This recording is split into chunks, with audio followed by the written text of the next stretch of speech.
Shri Amit Shah to reply the discussion. धन्यवाद सभापति महोदय। आज मैं इस महान सदन के सामने जम्मू कश्मीर पुनर्गठन संशोधन विधेयक 2023 और जम्मू कश्मीर आरक्षण संशोधन विधेयक 2023 ये दोनों विधेयकों को कानून बनाने के लिए सदन के आशीर्वाद प्राप्त करने के लिए मैं यहाँ उपस्थित हुआ हूँ। मान्यवर, आज ये दो बिल पारित भी होंगे, इसलिए भी आज का दिन बहुत महत्वपूर्ण है। और आज का दिन जम्मू कश्मीर और भारत के इतिहास में अलग दृष्टि से भी बहुत सुवर्ण अक्षरों से अंकित होने वाला है, क्योंकि आज ही सर्वोच्च अदालत की संवैधानिक खंडपीठ ने धारा 370 को समाप्त करने का और जम्मू कश्मीर राज्य के पुनर्गठन का विधेयक, जो मैं 5 अगस्त 2019 को इस सदन में मोदी जी के लिए गए निर्णय के अनुमोदना में लेकर आया था, वो बिल लाने की मंशा, बिल का संवैधानिक रूप से स्वीकार और पूरी प्रक्रिया को भी माननीय सर्वोच्च अदालत ने संवैधानिक घोषित किया है, सर्वानुमत से किया है। मान्यवर, बहुत सारे सवाल परसों तक उठाए गए। परसों भी लोकसभा में कहा गया कि ये बिल अभी लंबित है, क्यों जल्दबाजी में ला रहे हैं, सुप्रीम कोर्ट न्याय करेगी, आपको राह देखनी चाहिए। मान्यवर, ये सारे स्टैंड जो थे वो न्याय के लिए नहीं थे। नरेंद्र मोदी जी ने जो निर्णय किया था वो निर्णय को लंबित करने के लिए थे, उस इरादे से किए गए थे। मान्यवर, आज निर्णय कर लिया सुप्रीम कोर्ट ने, और ढेर सारी चीजों को जो भारतीय जनता पार्टी 1950 से बताती थी, और कांग्रेस, विपक्ष और विशेषकर कम्युनिस्ट भाइयों का हमेशा से हम पर आरोप था कि राजनीतिक बातें आप कर रहे हो, ये सारी चीजों को आज सर्वोच्च अदालत ने अमली जामा पहना लिया। न्यायालय ने माना कि जम्मू कश्मीर के पास कभी भी आंतरिक संप्रभुता नहीं थी, जो हमारा कहना था। उन्होंने कहा कि भारत के साथ ट्रीटी के कारण भारतीय संविधान के बाहर राज्य को कोई आंतरिक संप्रभुता नहीं मिलती है, इस बात को सुना। मान्यवर, न्यायालय ने माना कि अनुच्छेद 370 एक अस्थायी प्रावधान था, इसमें कोई शंका कुशंका नहीं है, ये संवैधानिक सत्य है कि धारा 370 अस्थायी समाधान। अब ये कुछ लोगों को पसंद नहीं आता है, और जो नेहरू जी के विचारों के, नेहरू जी के कामों के बड़े प्रशंसक है और अनुयायी है, उनको भी पसंद नहीं आता है जो हम कहते हैं।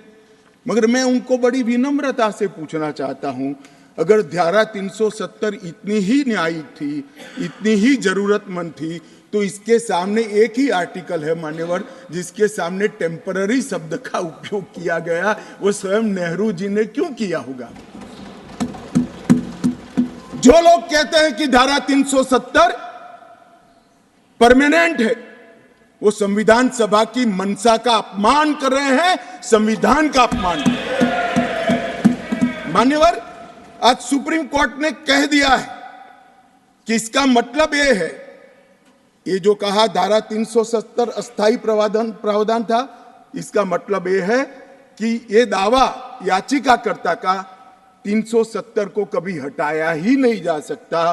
वो दावा सिरे से सुप्रीम कोर्ट ने खारिज कर दिया है कि संविधान को और देश के संसद के सदनों को पूरा अधिकार है धारा 370 हटाने। मान्यवर, न्यायालय ने यह भी माना कि राज्यपाल शासन और राष्ट्रपति शासन की जो उद्घोषणाएं हुई, इस पर भी ढेर सारे सवाल उठा गए कि राष्ट्रपति शासन गलत तरीके से लगाया गया, राज्यपाल शासन गलत तरीके से लगाया गया।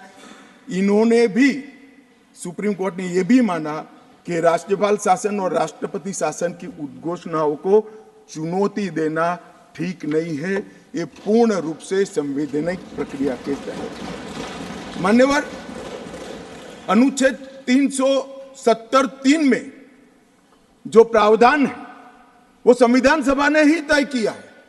जब टेम्पररी इस प्रोविजन को किया गया तब सवाल हुआ है कि टेम्पररी है तो हटेगा कैसे। तो धारा 373 के अंदर एक प्रावधान डाला गया कि सीओ से राष्ट्रपति महोदय धारा 370 में सुधार भी कर सकते हैं, इस पर रोक भी लगा सकते हैं और पूर्णतया संविधान के बाहर भी कर सकते हैं। राष्ट्रपति का जो आदेश था, तत्कालीन राष्ट्रपति का 5 अगस्त 2019 का आदेश सीओ था, इसके माध्यम से राष्ट्रपति जी को पूर्ण अधिकार है अनुच्छेद 370 का संचालन बंद करने का। ये भी आज सुप्रीम कोर्ट ने सर्वानुमत से होल्ड कर दिया है, उसको उस पर मोहर लगाई। इस आधार पर याचिकाकर्ता ने एक तर्क दिया था। याचिकाकर्ता कौन है वो तो सभी लोग जानते ही है, सभी लोग जानते हैं, मैं कोई नाम देना नहीं चाहता। नहीं, नाम देकर क्या करेंगे, यही बोले ही है वो, तो इसमें कोई एक्सपोज करने जैसी बात नहीं। मान्यवर, 370 के तहत कोई भी घोषणा करने के पहले जम्मू कश्मीर की संविधान सभा का परमिशन जरूरी है, अनुमोदना जरूरी है, ये उनका क्लेम था। और उसको क्लेम को एक्सटेंड करते हुए आगे ले गए, क्योंकि अब तो जम्मू कश्मीर में संविधान सभा है ही नहीं। तो इसका मतलब ये हुआ कि जम्मू कश्मीर की संविधान सभा के परमिशन के बगैर धारा 370(3) के तहत कोई एक्शन नहीं लिया जा सकता और संविधान सभा समाप्त हो गई है, इसलिए धारा 370 परमानेंट हो गया। मान्यवर, ऐसा आर्गुमेंट मैंने मेरे जीवन में भी, मेरे 5 धाराशास्त्रियों को पूछा कि मेरी समझ में कोई गड़बड़ है या ये डिमांड कोई गड़बड़ है, कि डिमांड तो गड़बड़ है ही है, ये आर्ग्यू कर रहे हैं उनकी समझ में भी बड़ा प्रॉब्लम है। मान्यवर, आज सुप्रीम कोर्ट ने तय कर दिया कि जम्मू कश्मीर की संविधान सभा समाप्त होने से धारा 370(3) समाप्त नहीं हो जाता है, धारा 370(3) यथावत रहता है। मान्यवर, न्यायालय ने यह भी माना कि धारा 370 के तहत मिली हुई शक्ति का प्रयोग करते हुए राष्ट्रपति महोदय एक तरफा सूचना जारी कर सकते हैं, जिसको संसद के दोनों सदनों का सादे बहुमत से अनुमोदन चाहिए। ये भी आज सुप्रीम कोर्ट ने मान लिया। जो कहते थे कि राष्ट्रपति महोदय का सीओ ठीक नहीं है, आज उसका भी जवाब माननीय सुप्रीम कोर्ट ने दे दिया है। मान्यवर, उपयुक्त बिंदुओं का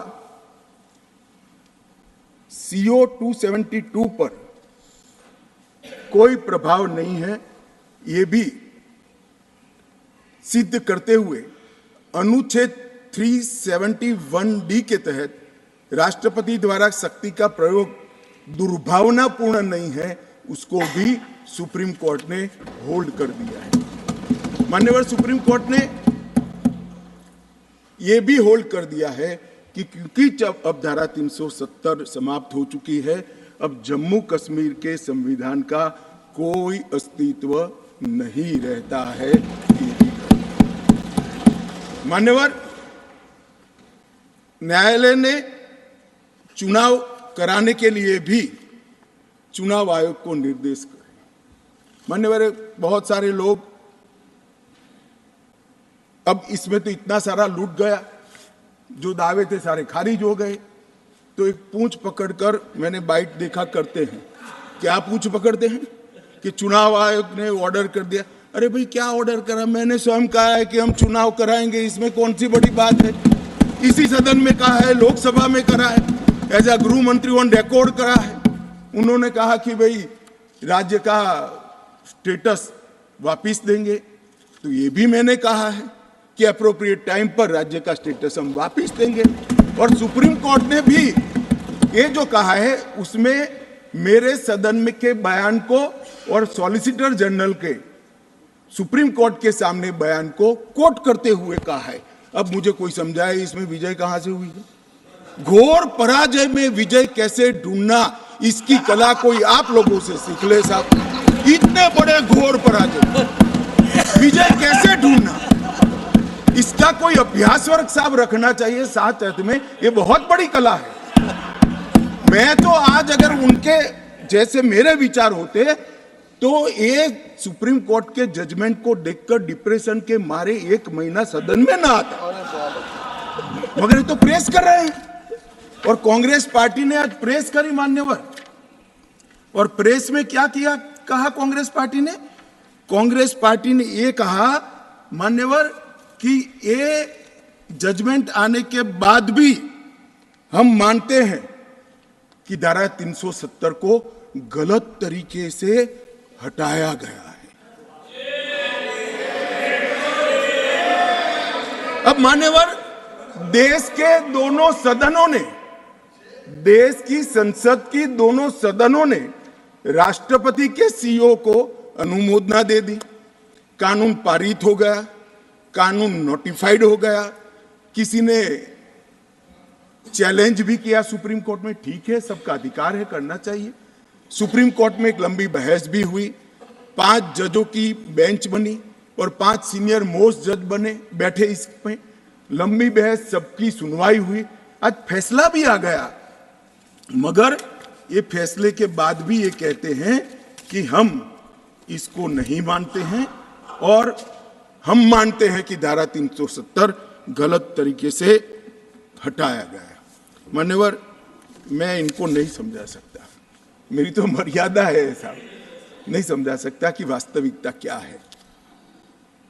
हमें समझना चाहिए कि 42,000 लोग मारे गए हैं। क्यों मारे गए हैं? सवाल हिंदू मुस्लिम का नहीं है। इनसे ज्यादा मुसलमान गुजरात में है, कश्मीर से ज्यादा मुसलमान उत्तर प्रदेश में है, कश्मीर से ज्यादा मुसलमान बिहार में है, कश्मीर से ज्यादा मुसलमान आसाम में है। क्यों वहां अलगाववाद नहीं हुआ? क्यों वहां टेररिज्म नहीं हुआ? बाउंड्री का भी सवाल नहीं है साहब। कई ऐसे राज्य हैं, राजस्थान की बाउंड्री भी पाकिस्तान से लगती है, गुजरात की बाउंड्री भी पाकिस्तान से लगती। क्यों हुआ? क्योंकि धारा 370 अलगाववाद को बल देती थी और अलगाववाद के कारण आतंकवाद खड़ा हुआ। ये समझना ही नहीं था। एक गलत फैसला हो जाता है, कितने भी बड़े आदमी से हो सकता है, किसी भी पार्टी से भी हो सकता है, मगर जब इतिहास सिद्ध कर दे, समय सिद्ध कर दे ये फैसला गलत है, देश के हित में वापिस आना चाहिए। अभी भी मैं कहता हूं, वापिस आइए, वरना जितने बचे हो इतने भी नहीं बचोगे।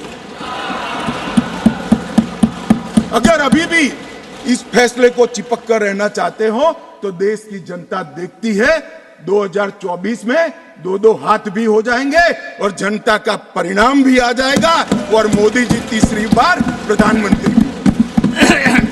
मान्यवर, मैं जिस 2 बिल को लेकर आया हूं, वो 2 बिल एक प्रकार से सभी पार्टियों को मैंने सुना है, सर्वानुमत से बिल के तत्व को सबने समर्थन किया है। बिल का जो तत्व है, कंटेन है, इसका किया है। मुझे था कि विकास खड़े हो जाएंगे कि हम अपोज में खड़े हैं, मगर मैं सभी पार्टियों को कहता हूं, तब ये तो काउंट करता हूं कि कम्युनिस्ट पार्टी कभी अच्छे काम का समर्थन नहीं कर सकती है, इसलिए सभी पार्टियों से मेरा मत बाकी दलों से। मान्यवर, कमजोर और वंचित वर्ग, ये जो नाम है, किसी भी नागरिक की डिग्निटी को बहुत हर्ट करने वाला नाम है, अंतर की गहराइयों तक दुख खड़ा करने वाला नाम है और बहुत समय से था। आज प्रधानमंत्री जी ने एक जो फैसला लिया है, जिस फैसले को वास्तविक स्वरूप देने के लिए मैं आपके सामने उपस्थित हुआ हूं, इसमें कमजोर और वंचित वर्ग की जगह अन्य पिछड़ा वर्ग ये नाम जोड़ने का फैसला दिया है, जो संवैधानिक टर्म्स है, संवैधानिक शब्द है।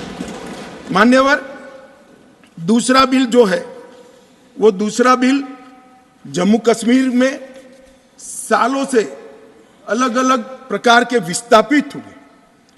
मान्यवर, 80 के दशक से आतंकवाद की शुरुआत हुई, 89 से चरम सीमा पर पहुंचा। ढेर सारे कश्मीरी हिंदू, विशेषकर कश्मीरी पंडित और ढेर सारे सिख भाई घाटी छोड़कर पूरे देश भर में बिखर गए। जम्मू में गए, बेंगलुरु गए, गुजरात गए, दिल्ली गए, फरीदाबाद गए, देश भर में बिखरे।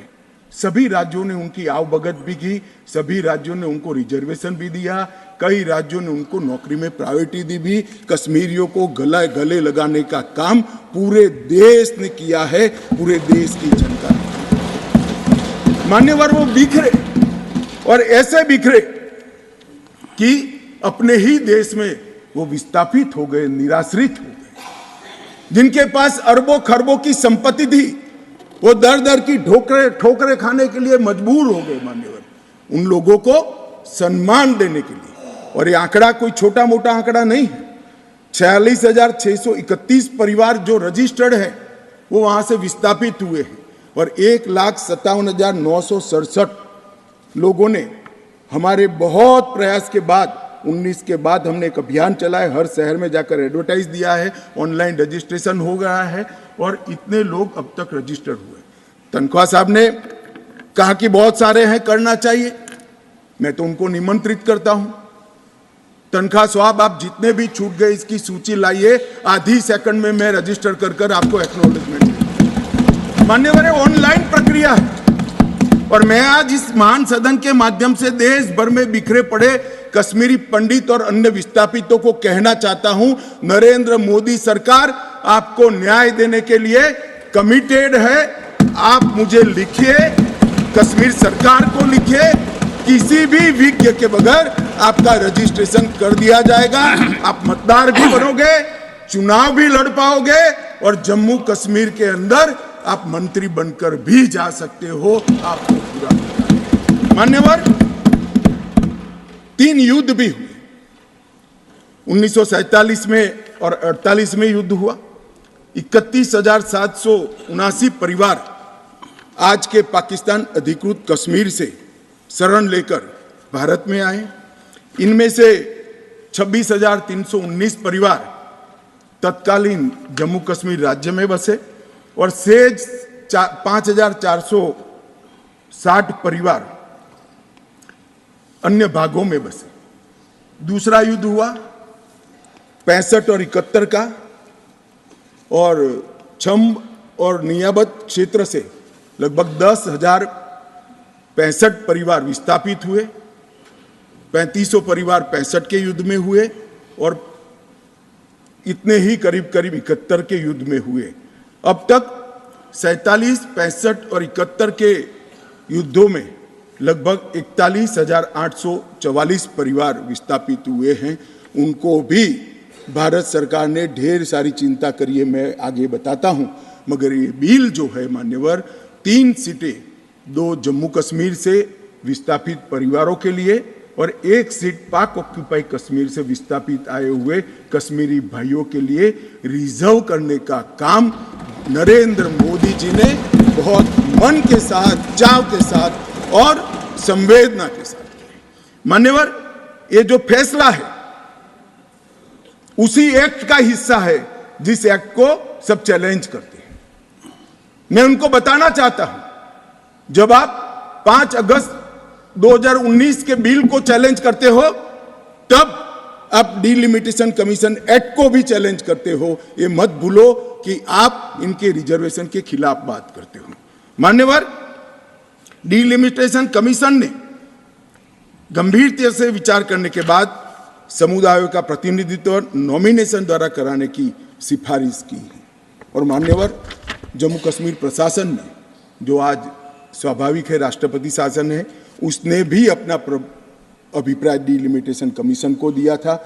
भारत सरकार ने के गृह मंत्रालय ने भी दिया था कि इनके प्रति सिंपैथेटिक व्यू लेना चाहिए, इनका प्रतिनिधित्व होना चाहिए। जब वो अपनी जमीन में ही नहीं है तो असेंबली में कैसे चुनकर जा सकते हैं। मान्यवर, और ये आदेश उन्होंने प्रकाशित किया था, जिसको आज कानूनी जामा पहनाकर मैं ये बिल को लेकर उपस्थित हुआ हूँ।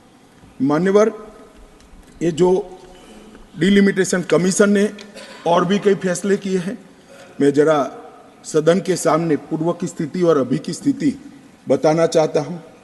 पूर्व में जम्मू में सिर्फ 37 सीट थी, 37 सीट थी।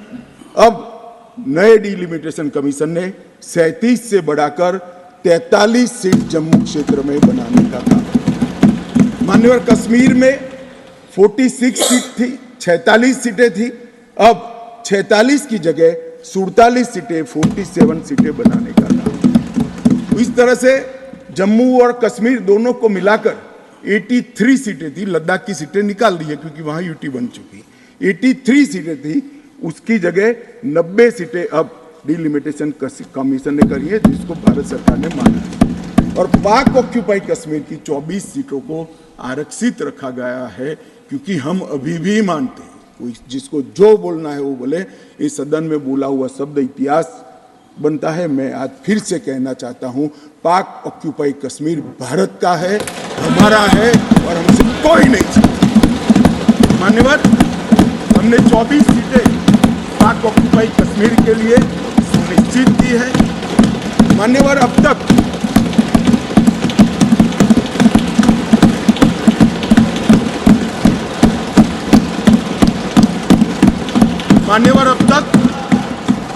SC ST की सीटों में बड़ी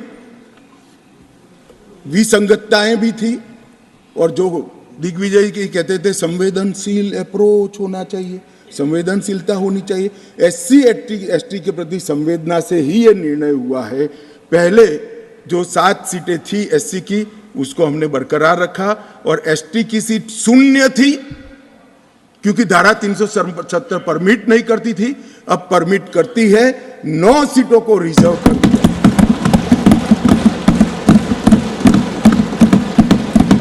अरे जो कह रहे थे हमारे डॉक्टर साहब कि गुर्जर बकरवालों ने इस देश को बचाया है, मैं सदन में इस देश के गृह मंत्री के नाते कहना चाहता हूं, मान्यवर, कभी भी युद्ध हुआ, कभी भी आतंकवादियों ने पैंतरे रचे, मेरे गुर्जर बकरवाल भाइयों ने भारत के तिरंगे को ऊंचा रखा। और आज सालों के बाद आज उनको न्याय मिलने जा रहा है। इसका कम से कम मुझे तो बहुत संतोष है। किसी को संवेदनशीलता दिखे या न दिखे, 75 साल तक उनका अधिकार जो भारत के संविधान ने दिया था, कौन रोक कर बैठा था उसको? कौन रोक कर बैठा था? क्या कोई जवाब दे सकता है? जम्मू कश्मीर के ST भाइयों के अधिकारों को कौन रोक कर? ये 3 परिवार रोक कर बैठे थे मान्यवर, जो 370 को एंजॉय कर मान्यवर। और इसके अलावे भी ओपन सीट में भी वो लड़ सकते हैं। माननीय दिग्विजय सिंह ने कहा, माननीय सदस्य ने कहा कि भाई इसमें स्पष्टता नहीं है, इनको कितनी मिलेगी, इनको कितनी मिलेगी। मैं फॉर इंफॉर्मेशन दिग्विजय सिंह को कहना चाहता हूं, ये इन प्रिंसिपल बिल है। ट्राइबल डिपार्टमेंट और OBC डिपार्टमेंट से अलग से इसके बिल आएंगे, जिसमें इसके रिजर्वेशन की सीटों की और चिन्हित करने की व्यवस्था होगी। वो एक अलग प्रक्रिया है, मगर ये स्पष्टता से कर देते। मैं दिग्विजय सिंह को बहुत अच्छे तरीके से जानता हूँ सर। जब भी वो हंसकर बोलते हैं तब बहुत समाज के अंदर डिस्टर्बेंस होता है। बड़ा रिकॉर्ड है उनका, मैं रिकॉर्ड को जानता हूं। आज भी हंसकर बोले, मैंने बोला क्या निहितार्थ थे, फिर मैंने ध्यान से उनकी चीज को याद कर सोचा तो मुझे मालूम पड़ा कि इन्होंने कहा कि भाई किसी का छीनकर तो नहीं लगू। ये गुर्जर और बकरवाल को लड़ाना चाहते हैं, गुर्जर और बकरवाल को लड़ाना चाहते हैं। मैं आज फिर से कह देता हूं मान्यवर, बैठ जाइए दिग्विजय जी, अब हो गया, लोग समझ चुके हैं आपको, बैठ जाइए। मान्यवर He is not yielding. He is not yielding. He is not yielding. Go ahead. Honorable Home Minister. He is not yielding. He is not yielding. मान्यवर, मैं स्पष्टता करना चाहता हूं, गुर्जर भाइयों की एक भी सीट लिए बगैर बड़े संवेदनशीलता से बकरवाल भाइयों को दिया जाए, हमें कोई आपत्ति। गुर्जरों को जो फायदा मिला है उसमें कोई बदलाव नहीं होगा।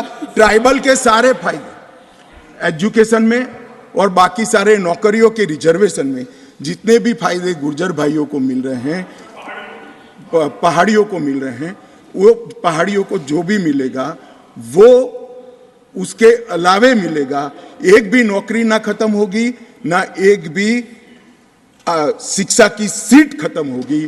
पूरा का पूरा अधिकार आपका भी रहेगा, उनका भी।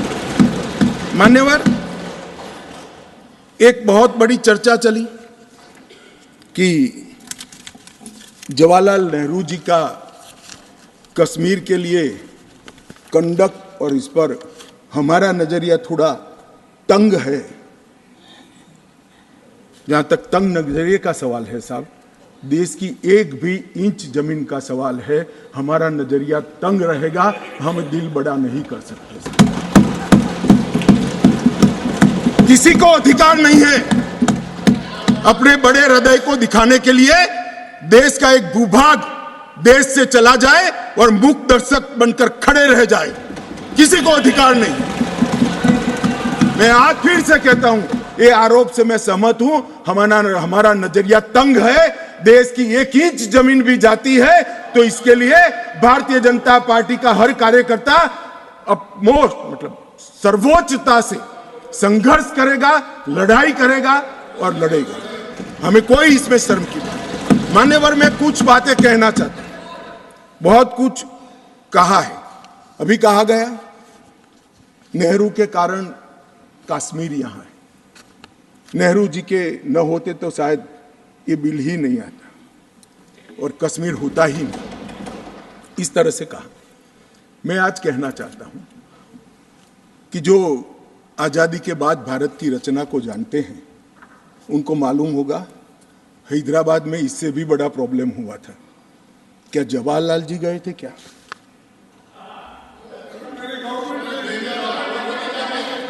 तो यहां गवर्नमेंट नहीं, यहां नेहरू। क्या कर रहे हो खड़गे जी? अभी भी वापस आओ।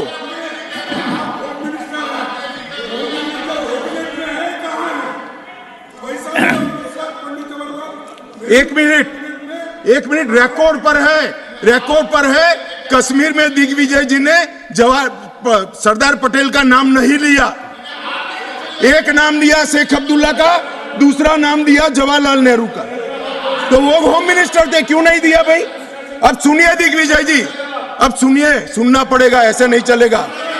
हमने सुना है, धैर्य से सुना है। मान्यवर,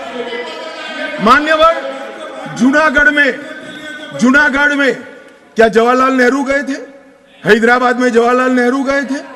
लक्षद्वीप में जवाहरलाल नेहरू गए थे? जोधपुर में जवाहरलाल नेहरू गए थे? जवाहरलाल नेहरू एक ही जगह काम देखते थे, जम्मू कश्मीर में, जिसको आधा छोड़कर आ गए। एक ही जगह देखते। मान्यवर, दूसरा, विलय लेट क्यों हुआ? सारे लोग जानते हैं साहब, इतिहास को 1000 फुट नीचे दफन कर दो, वो ऐसा बीज है जो वटवृक्ष बनकर सच्चाई बाहर आ जाती है। सब जानते हैं कि हमारा विलय इसलिए लेट हुआ कि महाराजा पर किसी एक व्यक्ति को विशेष स्थान देने का आग्रह था, शेख अब्दुल्ला को विशेष स्थान देने का आग्रह था। इसके कारण विलय लेट हुआ और पाकिस्तान को आक्रमण करने का मौका मिला। मैं आज ये पूछना चाहता हूं कि इतने सारे कठिन राज्यों का विलय हो गया, कहीं पर 370 क्यों नहीं है? क्यों नहीं है? ना जोधपुर में है, ना जूनागढ़ में है, ना हैदराबाद में है, ना लक्षद्वीप में है। क्यों 370 नहीं है? कि संवेदनशील हृदय के कारण 370 है। संवेदनशील हृदय। मान्यवर, कंडीशन किसने रखी? किसने स्वीकार की? इतिहास जवाब मांगता है, देश की जनता जवाब मांगती है। जवाब देना पड़ेगा, भाग नहीं सकते इतिहास से कोई। मान्यवर, सेना भेजने में देरी क्यों हुई? और ये कहते हैं कि इसके बाद भी देरी हुई है। मैं साहब एक रेफरेंस सैम मानेकशॉ का देना चाहता हूं।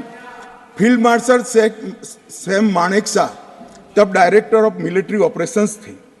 उन्होंने एक जगह पे कहा है कि कबीलाई हमलावर आक्रामक और लूट मचा रहे थे, तब चर्चा में ही व्यस्त थे। मैं व्यक्ति का नाम देना नहीं चाहता वरना खड़े हो जाएंगे। तब एक मीटिंग में सैम मानेकशॉ मौजूद थे। सरदार पटेल जी ने नेहरू जी को कहा, जवाहर आप कश्मीर चाहते हो या नहीं चाहते हो, देरी क्यों हो रही है? तब जाकर सेना भेजने का निर्णय हुआ है। जवाब देना पड़ेगा। नहीं दिग्विजय भी ऐसे मत करे, मैं भेज दूंगा आपको, पुस्तक ही भेज दूंगा। मान्यवर Honorable Home Minister is not yielding. He is not yielding. Honorable Home Minister is not yielding. मान्यवर एक बात सर्वविदित है, अगर असमय सीज फायर असमय नहीं होता तो आज पाक ऑक्यूपाई कश्मीर नहीं होता। अब पत्रों का जिक्र कर रहे हैं, किसी अंग्रेज सेनापति ने देखा, मैं जरूर देखूंगा इसको, अगर लिखा है तो देखना चाहिए। परंतु अफसर कुछ भी कहे, देश का प्रधानमंत्री का देश की जमीन के लिए संवेदनशीलता होना चाहिए या नहीं होना चाहिए? मान्यवर, इतना छोटा सवाल है। हमारी सेना जीत रही थी, वो भाग रहे थे। 2 दिन रुक जाते, पूरा पाक ऑक्यूपाई कश्मीर तिरंगे के तले आ जाता। क्यों किया? दूसरा, क्यों मामले को यूएन में ले जाया गया? अब ये सारी चीजों को आप कहते हैं कि रेफरेंस लाइए। मान्यवर, मुझे मालूम था दिग्विजय सिंह, हाँ करता हूं, बैठिए। मुझे मालूम था साहब ये खड़े हो जाएंगे, इसलिए मैं लेकर आया। मैं एक कोट अनकोट पढ़ता हूं। यूनाइटेड नेशन के अनुभव के बाद मैं इस निष्कर्ष पर पहुंचा हूं कि वहां से कुछ संतोषजनक नतीजों की उम्मीद नहीं की जा सकती। मुझे सीज फायर करना अच्छा फैसला लगा, लेकिन इस मसले को ठीक से हम नहीं निपट पाए, नहीं परख पाए। हम सीज फायर पर और विचार करके बाद में निर्णय करना चाहिए था। हालांकि ये सब भूतकाल की गलतियां हैं। ये जो कोट है किसी और का नहीं है, जवाहरलाल नेहरू का है। अब उनको तो मानोगे या नहीं मानोगे कि उन्होंने गलती की है, स्वीकार करी है। और साहब एक मिनट, सोर्स भी बता देता हूं। Nehru memorial museum and library, Jawaharlal Nehru connection, JNSG 143 part 1। और उस वक्त जब अरे भाई, स्वयं नेहरू कह रहे हैं मेरी गलती थी, क्यों इतना पकड़ कर रखा है पूंछ? मान्यवर, और चलो संयुक्त राष्ट्र में जाना भी था तो अनुच्छेद 51 में क्यों ले गए, जहां भारत के अधिकार सीमित होते थे? अनुच्छेद 35 में जाते तो भी हमें कोई दिक्कत नहीं होती। ये भी एक बहुत बड़ा गलत फैसला था। और मैं बताता हूं मान्यवर, एक कहते हैं कि धारा 370 निरस्त कर दी।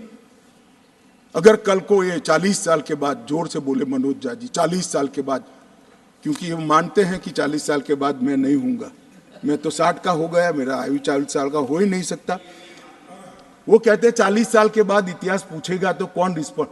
मैं बताता हूं, 2 सदी तक अगर धारा 370 का फैसला गलत है तो मेरी सरकार का है, मेरा फैसला। प्रधानमंत्री नरेंद्र मोदी जी ने फैसला लिया है। ना मोदी जी इस फैसले से भाग सकते हैं, ना हमारी कैबिनेट भाग सकते हैं, और ना हमारा पार्टी भाग सकता है। रिस्पॉन्सिबिलिटी ऑन करनी पड़ती है।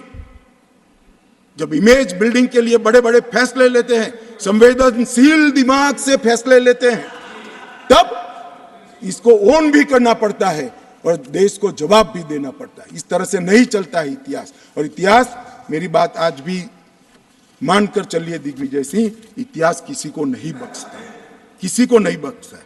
मान्यवर, आज जो बिल लेकर मैं आया हूं, काफी लोगों ने पूछा कि क्या बदलाव आया है। अब मेरी कोई चश्मे की दुकान तो है नहीं जिससे वास्तविकता दिखाने का चश्मा मैं किसी को पहना सकूं। सबको अपने अपने चश्मे से देखना पड़ेगा, और चश्मे का अगर कांच गलत है तो दृश्य गलत हो जाता है। मान्यवर, पूरा कश्मीर और जो 2 करोड़ यात्री पूरे देश से जाकर आए, लाखों यात्री अमरनाथ यात्रा कर आए, हर महीने लाखों यात्री वैष्णो देवी के दर्शन करके आते हैं, और 100 से ज्यादा अधिक फिल्मों के शूटिंग हुए हैं, वो सभी एक मुख से कहते हैं कि कश्मीर की परिस्थिति अच्छी है, मगर स्वीकार करने को तैयार नहीं। मुझे मालूम नहीं है कौन सा चश्मा पहनकर ये देखते हैं। मान्यवर, मैं आज कहना चाहता हूं कि जिस कश्मीर में 40,000 से ज्यादा लोग मारे गए, कई पिताओं ने अपने कंधों पर बेटे के जनाजे लेकर गए। मान्यवर, अपनी बेटी की डोली तक कई लोग नहीं देख पाए, और कई बहनों ने अपने भाई को खो दिया।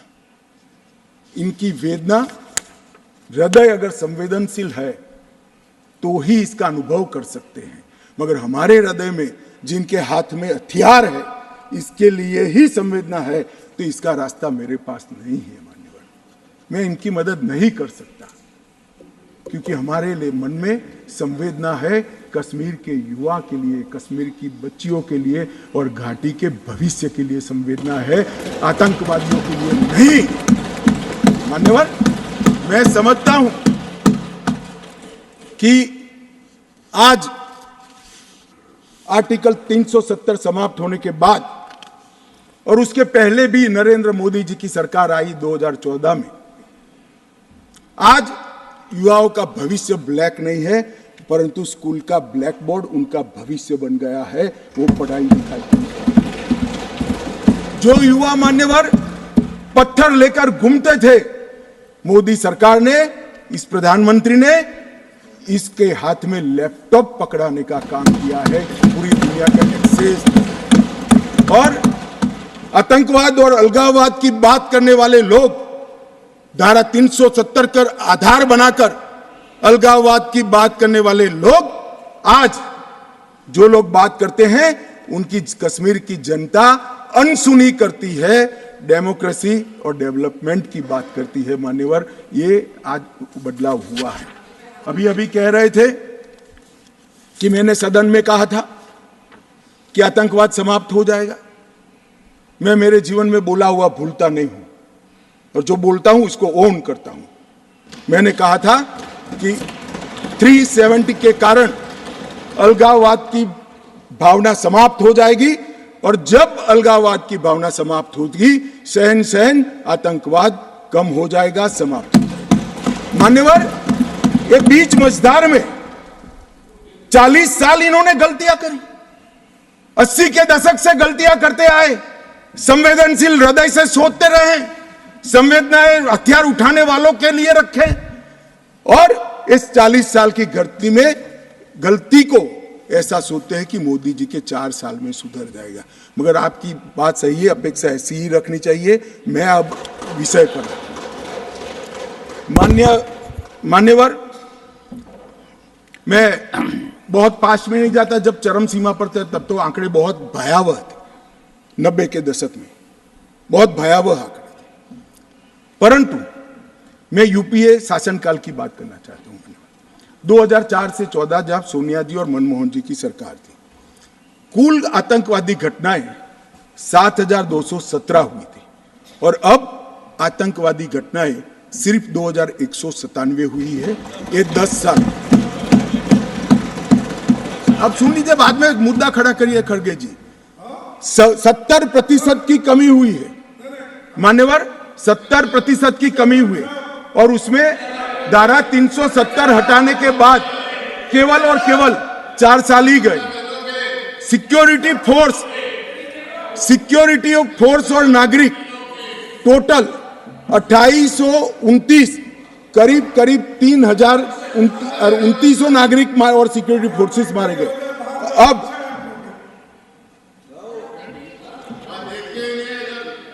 मान्यवर 3,000 नागरिक उस वक्त 4 से 14 में मारे गए, 14 से 23 में 891 नागरिक मारे गए, 70% की कमी। सिक्योरिटी फोर्सेस और नागरिक, और सिक्योरिटी फोर्सेस की मृत्यु में भी 50% की मान्यवर कमी। ये कह रहे हैं कि क्या हुआ है। मैं आंकड़े बताना चाहता हूं, और मनोज जी खास देखे। आत्मा है तो अंधेरे में टटोल कर सुने, सोचे, और विचार परिवर्तन होता है तो ईश्वर के लिए करे। मान्यवर, ऑर्गेनाइज स्टोन पेल्टिंग 2010 में 2654 घटनाएं थी, 2023 में सिर्फ 4 साल हुए हैं, एक भी पथराव की घटना नहीं हुई, एक भी नहीं। स्टोन पेल्टिंग में नागरिकों की मृत्यु 2010 में 112 हुई थी, क्योंकि स्टोन पेल्टिंग ही नहीं हुई है तो मृत्यु भी नहीं हुई, 0 मृत्यु हुई। मान्यवर, स्टोन पेल्टिंग में जख्मी नागरिकों की मैं बात करता हूं, सिक्योरिटी फोर्स नहीं, नागरिक जो घाटी के हैं, वो 6235 थे, क्योंकि स्टोन पेल्टिंग नहीं हुई है, 0 जख्मी है। अरे भाई, इनको दिखाई नहीं देता है। सीज फायर वायोलेशन की घटनाएं 2010 में 70 थी और 2023 में 6 हुई। घुसपैठ के प्रयास 489 थे, सिर्फ 48 हुए हैं। मान्यवर, वापिस लौट गए आतंकवादी 18 थे 2010 में, अभी 281 आतंकवादी घाटी छोड़कर पड़े। ये संवेदनशीलता का नमूना है नागरिकों के प्रति। मान्यवर, मैं आज बताना चाहता हूं आपको, इसलिए बताना चाहता हूं कि हमने सिर्फ टेररिज्म के खिलाफ आवाज नहीं उठाया है, टेररिज्म के खिलाफ आवाज नहीं उठाया, इस पर आक्रामक कार्यवाही करी, ऐसा नहीं है। हमने टेररिज्म की इको सिस्टम को खत्म करने का काम किया। जो टेररिज्म को फाइनेंस करते थे उन पर भी काम किया है। एनआईए द्वारा टेरर फाइनेंस के केस 32 रजिस्टर किए गए, 2014 के पहले एक भी केस। स्टेट इन्वेस्टिगेशन एजेंसी ने टेरर फाइनेंस के केस 51 रजिस्टर किए, पहले स्टेट इन्वेस्टिगेशन एजेंसी की जरूरत ही महसूस नहीं की गई थी। और मान्यवर, 229 टेरर फाइनेंस केस में अरेस्ट हुई है, 150 करोड़ की प्रॉपर्टी सीज हुई है, 57 प्रॉपर्टी सीज हुई है, और एसआईए द्वारा 134 बैंक अकाउंट में लगभग 100 करोड़ से ज्यादा रकम को फ्रीज करने का काम नरेंद्र मोदी। ये जो कह रहे हैं क्या बदलाव आया, मैं दिखाता हूं बदलाव क्या है।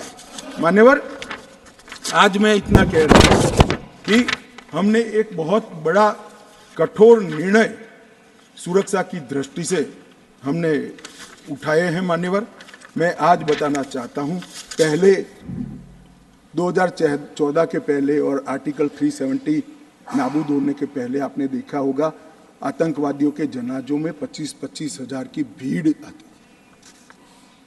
मैं सभी सदस्यों को कहना चाहता हूं, एक भी दृश्य अभी देखा है 370 के बाद?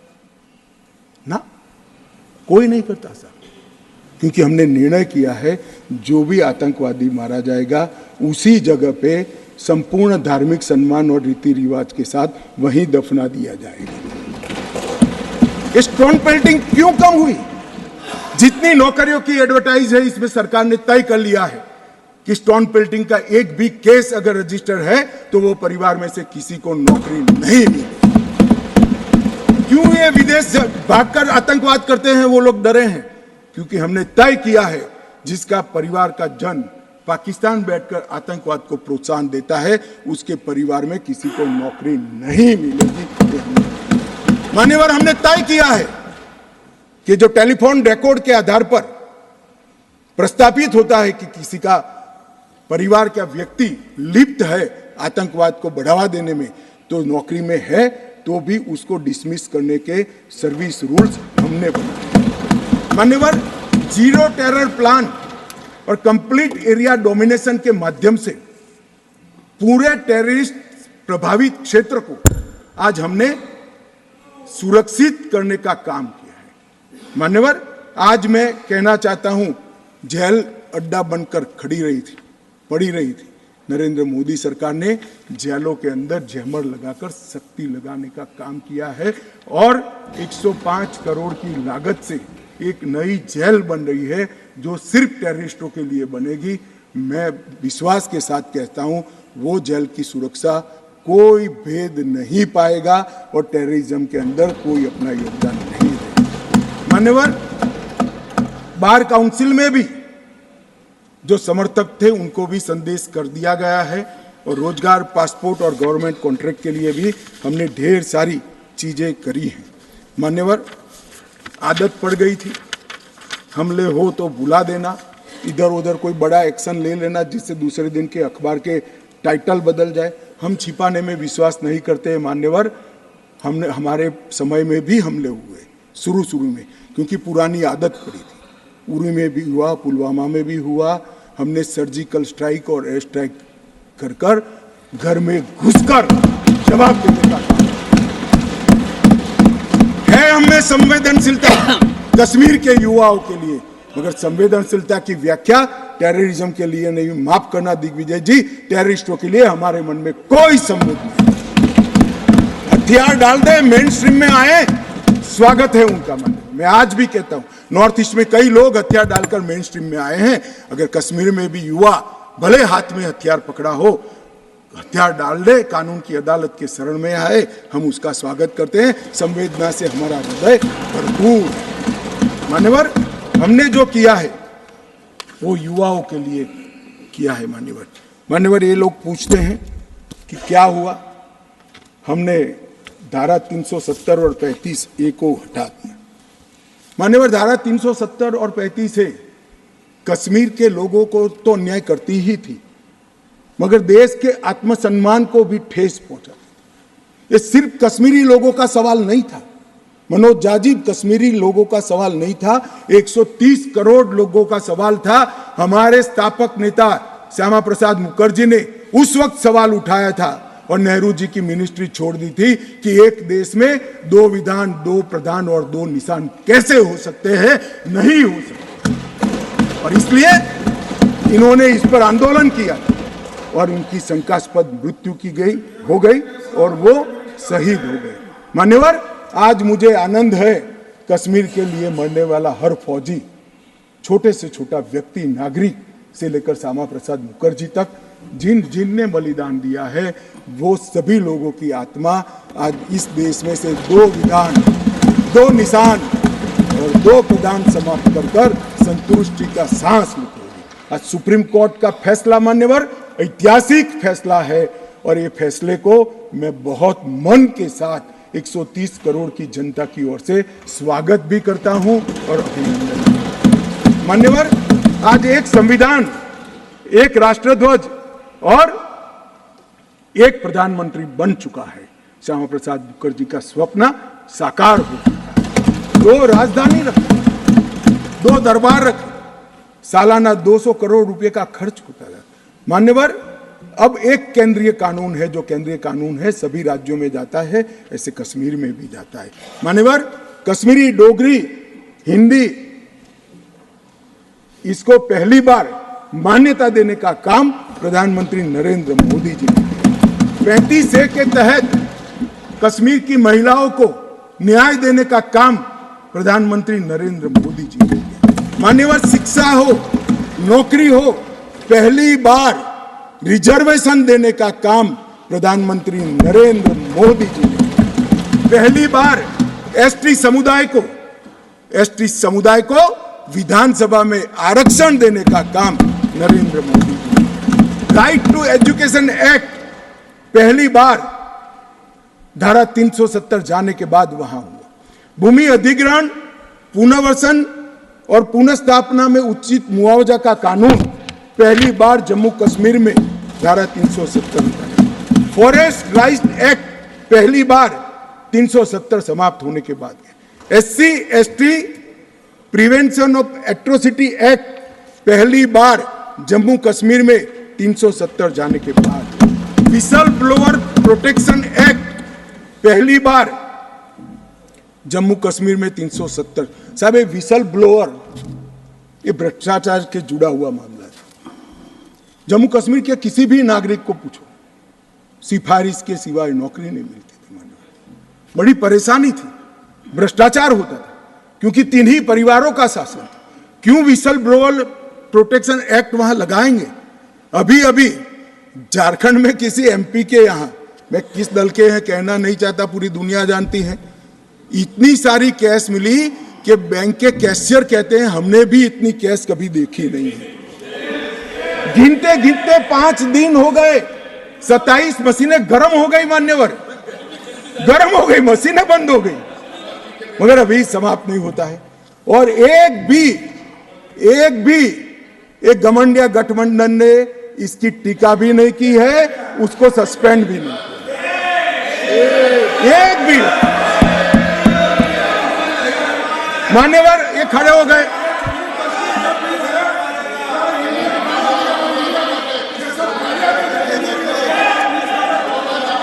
चलो इंडिया अलायंस ने, मान्यवर इंडिया अलायंस ने इसकी टीका भी नहीं की। मान्यवर अभी कहेंगे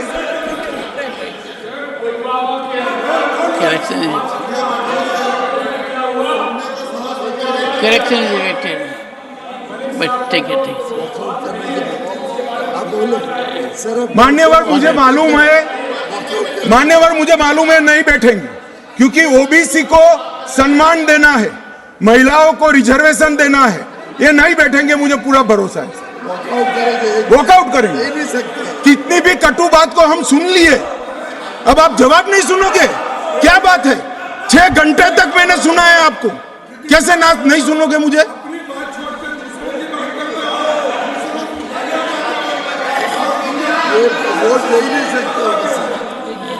चले खड़गे साहब प्लीज बैठ जाइए। रिकॉर्ड नाउ ओनली, मेरा निवेदन साहब, आप बड़े only what the honorable home minister says will go on record. मान्यवर ये कहते हैं कि क्या बदलाव आया है?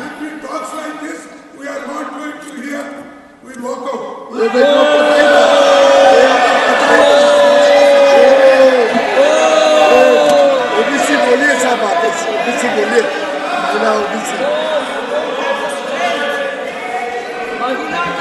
अरे महिला और ओबीसी के लिए नहीं बैठ सकते।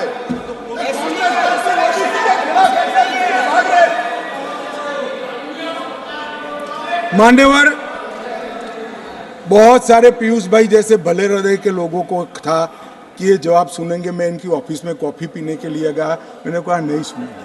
तो पीयूष भाई ने मुझे पूछा क्यों नहीं सुनेंगे, मैं कोई कांग्रेस पार्टी ओबीसी विरोधी पार्टी है, इसलिए निश्चित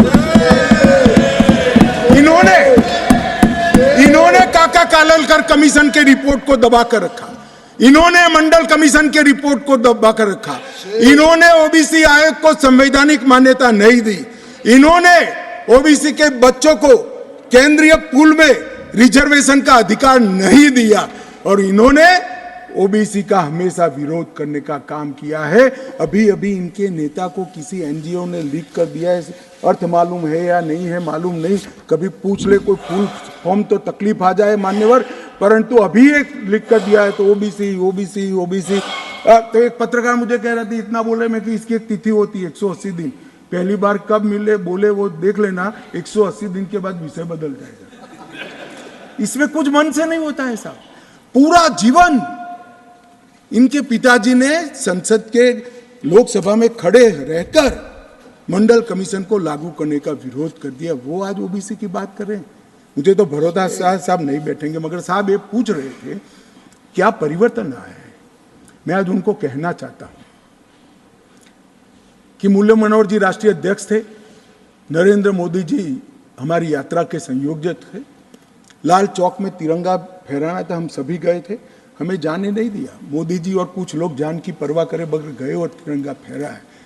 तिरंगा फहराने के लिए भारत के हिस्से पर सेना को दखल करना पड़ता था, वही लाल चौक में 26 जनवरी को घर घर तिरंगा फहरा गया। मान्यवर कहते हैं क्या परिवर्तन आया है। 30 साल से थिएटर बंद थे, थिएटर नहीं चलते थे कश्मीर में। क्यों नहीं चलते थे? मैं इसकी मीमांसा में नहीं जाना, परंतु आज कश्मीर में 3 थिएटर चालू हो गए हैं और 18 थिएटर घाटी में खुलने के कगार पर हैं और कई लोगों ने लोन का एप्लीकेशन किया। मान्यवर, शूटिंग नहीं होता था, 21 से अब तक 24 तक 100 शूटिंग हो चुके हैं मान्यवर, 100 शूटिंग हो चुके हैं मान्यवर। ये सब कहेंगे, इसको भी धर्म के चश्मे से देखेंगे। मैं आज कहना चाहता हूं कि मुहर्रम का जुलूस भी 30 साल तक नहीं निकला था, अभी नरेंद्र मोदी सरकार के समय में है। मान्यवर, इनको बदलाव दिखाई नहीं पड़ेगा। जैसे मैंने कहा, उनके चश्मे में खराबी है, वो आज भी गलती स्वीकार करने के लिए तैयार नहीं है। मगर मैं उनको कहना चाहता हूं कि देश आपकी स्वीकृति का मोहताज नहीं है। देश की जनता अब समझ चुकी है कि कश्मीर के सवाल के मूल में जवाहरलाल नेहरू की गलतियां थी, वो पूरा देश। मान्यवर, जीएसडीपी वो डेवलपमेंट का बड़ा द्योतक होता है। 1 लाख करोड़ का जीएसडीपी था 2014-15 में और आज 2,27,927 करोड़, डबल हो चुका है। डिग्री कॉलेज 94 थे, आज 147 है। ना आईआईटी था, ना आईएम था, ना एम्स था। आईआईटी भी खुल चुका, आईएम भी खुल चुका, 2 एम्स की प्रक्रिया चल रही है, एक खुल चुका है, दूसरा खुल जाएगा। मेडिकल कॉलेज 4 थे, 7 नए मेडिकल कॉलेज खुले। नर्सिंग कॉलेज 1 भी नहीं था, 15 नर्सिंग कॉलेज खुले। मेडिकल सीट 500 थी, आज 1300 मेडिकल सीटें हैं। पीजी मेडिकल सीट 367 थी 70 साल में, आज 297 नई जोड़ने का काम नरेंद्र मोदी सरकार ने किया। मिड डे मील के तहत सिर्फ रिकॉर्ड पर, करप्शन तो जो होता होगा, रिकॉर्ड पर 6 लाख बच्चों को भोजन मिलता था, आज 9,31,000 बच्चों को भोजन मिलता है मान्यवर। और मान्यवर, 30 लाख से टूरिस्ट का आंकड़ा 2 करोड़ पार कर गया मान्यवर। ये बताता है घाटी में ठीक है। 1485 से अधिक होम स्टे, अभी बताया जांगड़ा जी ने कि पहचान छुपा कर जाना पड़ता था, अच्छी गाड़ी में नहीं बैठ सकते थे, परिचय नहीं दे सकते थे। यहां घाटी के मुसलमान भाइयों के वहां होम स्टे चल रहा है और गुजरात, महाराष्ट्र, बंगाल से जाने वाले व्यक्ति इनके घर में रहकर खाना खाकर घाटी का लुत्फ लगभग 10,000 बिस्तर होम स्टे के अंदर हो गए मान्यवर। और प्रधानमंत्री ग्राम सड़क योजना प्रतिवर्ष 1100 का एवरेज था, अब 8,086 किलोमीटर का एवरेज बना है। 47 स्मार्ट सिटी के तहत योजनाएं थी, आज 173 है। प्रधानमंत्री आवास सिर्फ 24,000 बने थे, आज 1,45,000 बने हैं। घरेलू नल कनेक्शन सिर्फ 7,82,000 थे, आज 13,54,000 बने हैं। गठित की गई सेल्फ हेल्प ग्रुप 4,000 थी, आज 19,000 है। माननीय शिशु मृत्यु दर जो सबसे कठिन हेल्थ पैरामीटर है, इसका गिरावट बहुत कठिनता के साथ होता है। जो हेल्थ के पैरामीटर्स को जानते हैं उनको मालूम होगा। 1,000 पर 22 शिशु मारे जाते थे, आज 1,000 पर सिर्फ 16 शिशु मारे जाते हैं। 47 जन औषधि केंद्र थे, आज 227 जन औषधि केंद्र वहां पर स्थापित हो चुके हैं। मान्यवर, इनको दिखाई नहीं पड़ेगा। मैं आज चले गए हैं, मगर दिग्विजय जी को कहना चाहता हूं, ये नरेंद्र मोदी जी के हृदय की संवेदना है कि घाटी और जम्मू में इतना बड़ा बदलाव डेवलपमेंट के क्षेत्र के अंदर हुआ है। मान्यवर, सिर्फ हाइड्रो इलेक्ट्रिसिटी में 30,000 करोड़ का भारत सरकार ने इन्वेस्ट किया।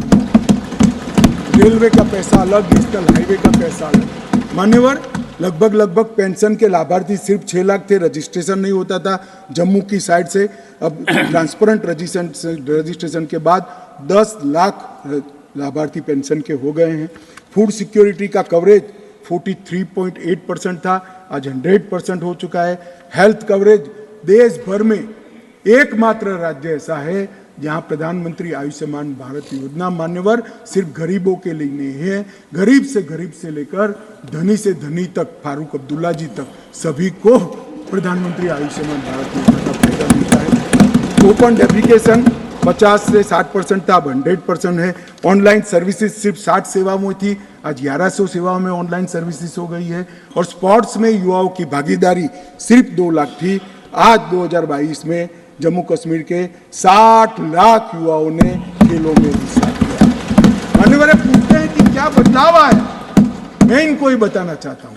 और मान्यवर ढेर सारी चीजें हैं, अब ये चले गए हैं, मैंने दूसरे सदन में भी बताया, मगर मैं देश की जनता को विश्वास दिलाना चाहता हूं कि मोदी जी ने लाल किले सी प्राचीर से इस देश को वादा किया था, और मोदी सरकार और प्रधानमंत्री स्वयं इस चीज पर अड़ग है कि कश्मीर के युवाओं को हाथ में कभी बंदूक नहीं लेनी पड़ेगी, पत्थर नहीं लेने पड़ेंगे, इनके हाथ में लैपटॉप और किताबें भी होगी, नए कश्मीर की शुरुआत होगी। मान्यवर आतंकवाद मुक्त कश्मीर बनने की शुरुआत हो गई है। नया कश्मीर, विकसित कश्मीर, जब विकसित भारत बनेगा, कश्मीर देश के सभी राज्यों के समकक्ष होकर वहाँ पर खड़ा होगा। दुनिया भर के यात्री आएंगे ऐसे कश्मीर की रचना के लिए। ये जो विधेयक लेकर मैं आया हूँ, मैं आपको निवेदन करता हूँ सभी लोगों को